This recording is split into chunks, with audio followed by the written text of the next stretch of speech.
I would like to see more money in the pockets of seniors. But I also think there's a lot of benefits that seniors currently pay for that could be reduced and or eliminated, which would make it so much easier for their money to go farther. And certainly the cost of heating is in that mix. We talked a lot about oil, we've talked about electricity, and there's been some relief in those areas, but we heard a lot about firewood as well. Right? We have a lot of seniors in this province who are using firewood. Now they can't go cut it any longer. They have to pay someone to go cut it, and that's not cheap. So there's a lot of ways that it could be fixed to get more money, or else allow the money they have to stretch farther. And there's definitely no doubt something needs to be done around the cost of food.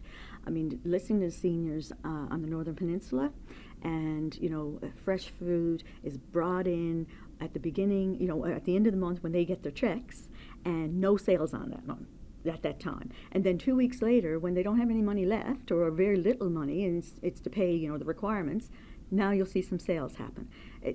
We do need to think about how we're going to make sure that there's nutritious, healthy, affordable food in this province. We've only dealt with here the business of at least allowing people access to the food bank, but really and truly it's so much bigger than that. And we haven't talked about housing. Housing is a significant concern in this province for so many, but seniors are struggling. We've recently been receiving, I'd say within the last 6 months, many contacts around seniors who have nowhere to live.